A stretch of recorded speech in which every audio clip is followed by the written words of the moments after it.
What's up, everybody? It's your boy, Coach Lee. Let me get situated here. That's a heck of a game, man. Kissing cousins, ending up in a tie.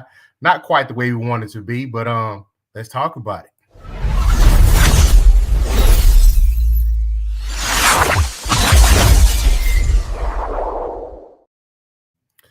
Yeah, man, it was it opened up. It's a heck of a game. 40-40 overtime. Peaks, bounds, ups, downs, all around. Had a good game tonight. Well, welcome everybody to your boy Coach Lee and STW of Sports OT Star Talk right after the game. Trying to start a trend here, doing it like we always do it. Let's get into some of the pregame setup and stakes. Obviously, the Cowboys ended the game at 1-2. The Packers ended the game at 2-1. But what's up, Jake and Jake? What's up, baby? Cowboys, the Packers come in at 2-1. Obviously, we had the highlight of the game, the homecoming, the quick turnaround for one-time Cowboy, now Green Bay Packer Micah Parsons. Both sides played it pretty good for the most part. They tried to hype it up here locally on the radio and TV, but I didn't see anything too bad. So that game put OT and OT start talking. Yeah, man, absolutely. Ooh, I'm sleepy. But it's 11:34 Central Standard Time. But hey, we here, man. That's what STWF does. Coming to the game, some of the injury notes. Obviously, Lamb was out. The promising rookie Tyler Booker was out. Diggs and Bland were active, but they was kind of limited on pitch count. Again, Micah Parsons homecoming back to his former team. And the big concerns, and it showed again tonight for the most part. Cowboys secondary. The pass rush was a little bit better tonight. It brought some pressure. I like some of the blitzes they ran. I was a little bit suspect because they was like from left field and left the zone, the zone exposed. But defensive line looked good tonight. Pass rush looked better, but that secondary, man, we gotta go get Gilly, man. We need some help back there. We need some help in a big way. We also had look at some of the first. I got no all vocal tonight. Want to get right to it, so I don't have any graphics for you tonight. But right off the bat, we had Dobbs came in there. He stung us early. Packers strike first. Romeo Dobbs 2-yard touchdown pass from Jordan Love. Dallas didn't respond too much. They went down 7-0, and then they went down 13-0. The Packers did extend the lead, and it went down, but the extra point was blocked in return for 2 points. And it seemed like after that, the team kind of woke up a little bit. They didn't seem to be as lackadaisical as they were before. Dallas then strikes back. Dak has a touchdown rush. Pickens receiving touchdown. So Dallas ended up taking the lead, 16-13 in the first half. So, at that point in time, I think everybody kind of woke up, hey, we got us a game here. What's really going on? Some of the, as far as the scrum momentum, as I mentioned, jumped to the 7-0 lead. I got Williams, the running back that we got from Denver. He wasn't flashy, but he was consistent all night. He rumbled. He protected the ball this week as compared to last week. It was a lot of momentum on his part. Their run game was established. They stuck to it and did his job. It kind of kept Green Bay kind of honest. And I have to say, I'm not just saying it because I'm a Cowboy fan. Kenny Clark not being in the middle. I know the guy, I think Wyatt got hurt in the first half. So that definitely hurt them. But Cleveland kind of exposed them last week, and Dallas kind of showed up a little bit again this week. Let's not punch those Super Bowl tickets quite so fast. Green Bay's still a great team. Still the team, a team to beat in NFC. But let's not punch those Super Bowl tickets quite fast. They got some stuff they need to clean up as well. Third quarter, just going through the highlights here. As far as like the third quarter, Josh Jacobs had a 1-yard touchdown run. Ferguson, 8-yard touchdown pass from Dak. Some clock management was there. The run pass ratio was good. And they had some explosive drives. They had some methodical drives. The Packers went ahead again on Jacobs on another Jacobs touchdown on the 18-yard run. Dallas fights back again. Javonte Williams, a 1-yard rush. Then Pickens with a deep 20-yard touchdown to retake the lead. Green Bay strikes back again. Dobbs 15-yard touchdown from Love. Regulation ends. And then McManus hit the 53-yard field goal to force OT. And then in overtime, Dallas had a possession. Dak threw that crazy Hail Mary over to Tolbert. Set up a first and goal, but they had to settle for a field goal. Well, par for the course. And then let's look at some of the box scores. See. So for the Knights, Jordan Love ended up going 31 for 43, 338 yards, 3 tubs, no picks, a 118 rating, sacked 1 time for 12 yards. So very clean game for him. Prescott, 31 for 40, 319 yards, 3 touchdowns, no picks, 1 sack in the overtime from Micah. That it was actually with a touchdown saving tackle. And he had a 124.9 rating. Pickens, yeah, it was a coming out part of him. He's hoping more to come. Just worried Dak will forget about him when CD comes back. I don't think so. I think he kind of trusts Nelson. Some of those balls he threw up tonight, we all know people that had either followed the Steelers or fans of Pickens or had him on fantasy teams. We know he can catch those uncatchable balls. I think Dak kind of got exposed to that tonight because he gave him a fighting chance at least. He was throwing up some of the balls, but that could be a possibility though. I hope they don't. When CD comes back, he compliments him again. And then it's just gonna open up the middle of the field for Fergie because your boy's a tight end fan at the end of the day. Let's see. Rushing. Josh Jacobs, 22 carries, 86 yards, 3.9 a carry, better than last week. Then they said last week he was at like 2 yards a carry, something like that. Did have 2 tubs, longest runs of 19. As I mentioned, Javonte Williams, 20 carries, 85 yards, 4.3 a carry, 1 touchdown. So he did a bulk of the work tonight. I told you Jerry Jones' plan was to win every game 48-45. You did say that, Brad. It seemed to be their way too, man. But I did enjoy seeing Jerry squirm up there in that box when he thought this game was going to get away from him. Receiving again, Josh Jacobs, man. He had 4 receptions, 4 targets.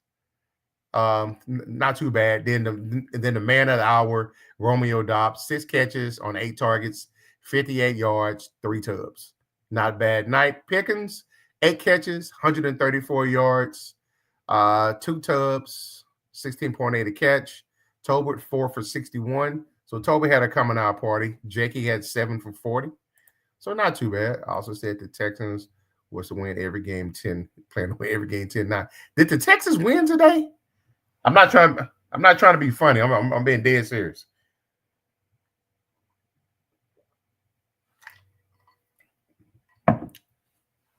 I'm curious if they did. Let me see. My own takeaways, offensive line needs to get it together. We know about the defensive troubles they have, but this isn't a Cowboys line of old. I know dealing with injuries, but next man up. Yeah, it was pass protection. I think the running part, they did well in. Pass protection, I'm not even going to lie, brother. I held my breath almost every time he went back to pass because I was expecting the worst. Okay, good for them. They won 26-0. All right, so they are 1-3 on the season. So let's get us a run going. Wife is going like that. On the defensive side of the ball, some things that I saw that I liked. Yeah, Jack Sanborn is a tackle machine.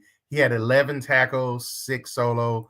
But here's something. Old school Cowboy fans. You know who Sanborn reminds me of? Eugene, the hit machine Lockhart. A lot of tackles, but they all downfield chasing the ball. That man, he was tired out there. We needed more of a force. We needed a thumper in there. Kenneth Murray had 8 tackles. Quay Walker for the Packers had 11, 6 solo as well. Evan Williams was second with 10, 5 solo. But as far as like the coming out party, a couple of players that I saw that I liked. And I was talking about my Cowboys because this is a Cowboy show. Yeah. Except for that one play, that last Tubby that Jacobs had. He wanted no parts of that. He had turned his back like he was a lead blocker at that point. Um, I thought that was quite funny. But yeah, he did have some nice tackles tonight. The one in overtime on the screen where he read it, he blew past Dobbs because that was probably going to set up a first and goal. So that was good there. He stuck his nose in there a couple of times. He did come to play today. NFL needs to play until they have a winner. Yeah, I agree. Nobody likes kissing cousins, Anthony. How you doing tonight, brother? Appreciate you hanging out with your boys tonight. But on defense, a couple of key players that I thought had some really nice games. Donovan Ezeraku, the rookie from Boston College. He only had 5 tackles, but man, he had a lot of them with some tough runs that he got his nose in there. Kid's athletic. I know, no, he's a rookie. He's going to bulk up during the offseason. But I think we might have got us one because he's not afraid to get in there and get his nose in there. He can pass rush. He can also play the run. Just got to get some strength to him. Great football name, by the way. Who's that, Jake? Ezeraku? I'm assuming that's who you're talking about. Another person that stood out that I liked, Shamar James, the rookie from Florida. He only took 12 snaps up into this game. He had 5 tackles a night, 1 solo. He got in there when Kenneth Murray, when K9 got injured, he went in there to help him out. Yeah, I agree with you on that. Hot take: Jazz can start 8-3 and still miss the playoffs. Wow, that would be crazy. They look good today, though, man. I have to say, is Sunshine back? No, dare we say that? We definitely gonna cover that tomorrow on the play call sheet. No, you mentioned Diggs. Clowney, he did okay in there tonight, but the last 2 people that kind of had me on the edge of my seats, when I saw him, James Houston from Jackson State. That kid needs more playing time. Yeah, I seen it. He needs more playing time. Oh, you think so? Ooh. Yeah, I'm pretty sure Mike's gonna like that.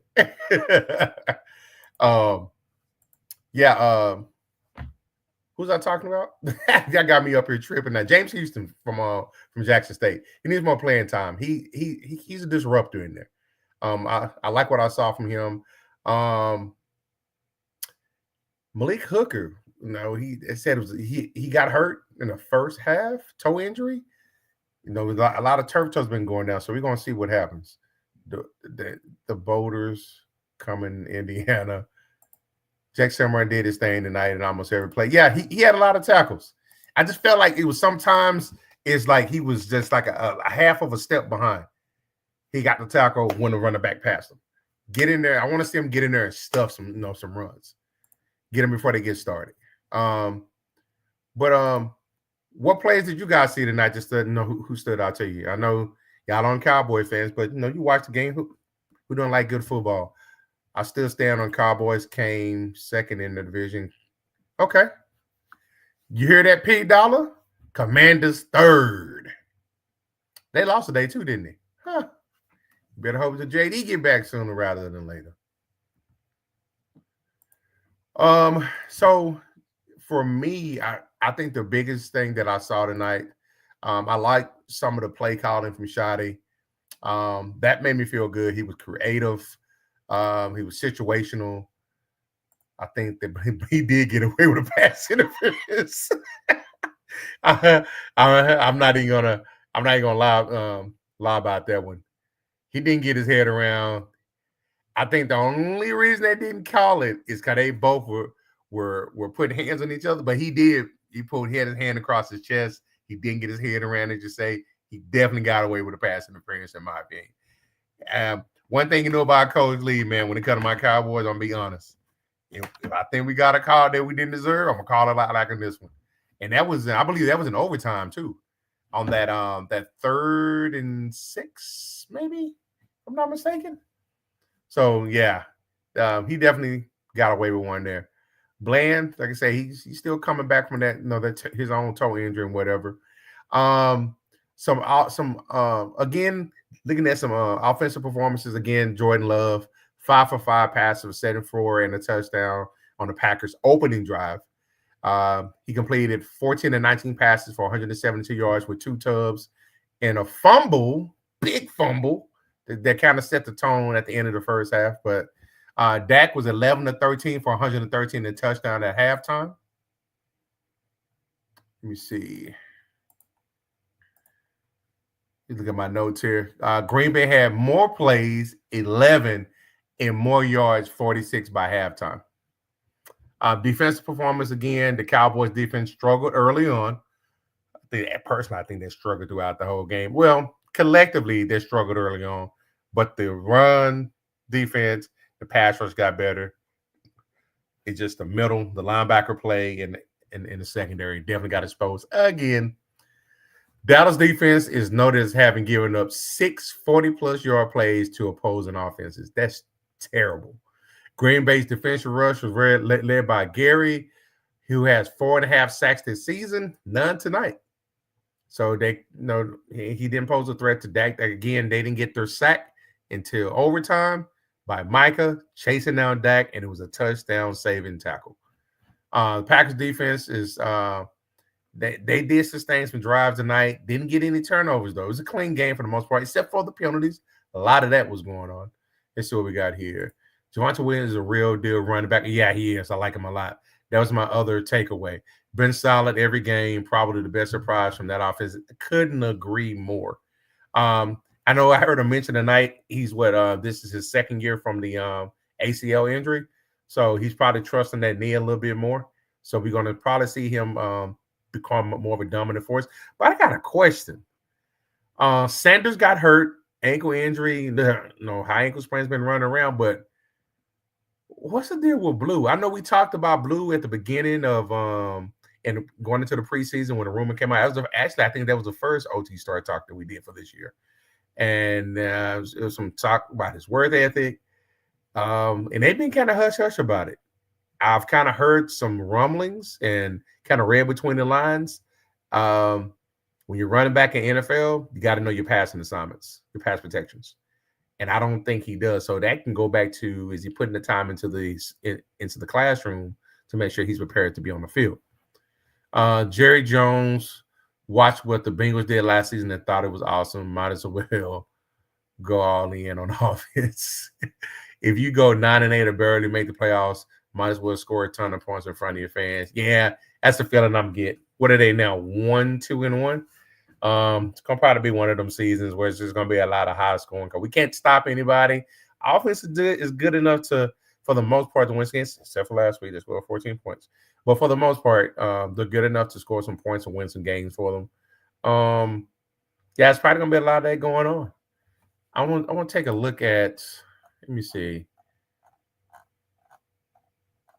their next game. Who they have next? They have. They are in New York playing the Jets next week at noon.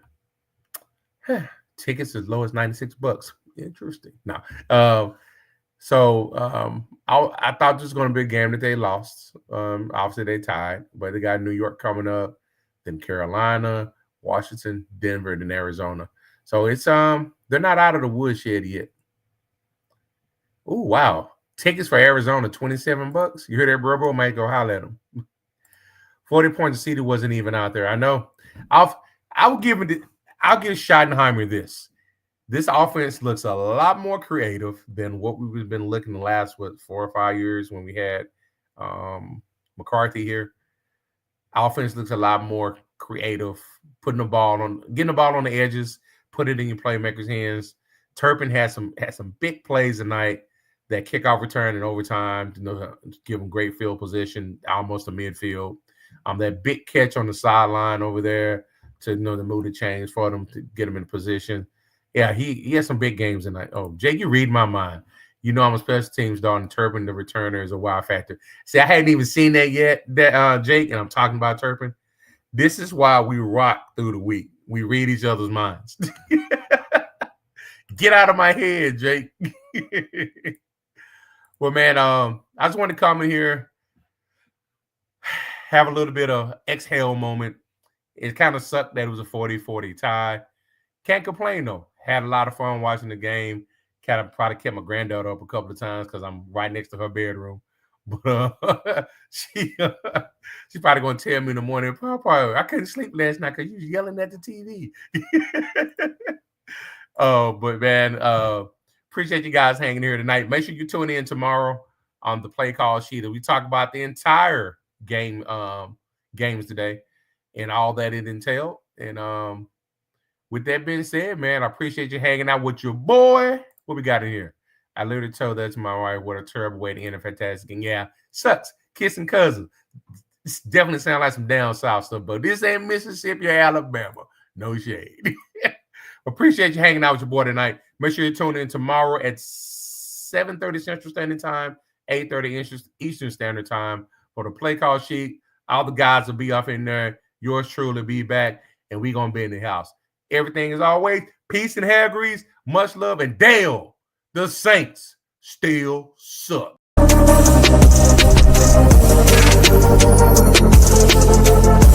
about this?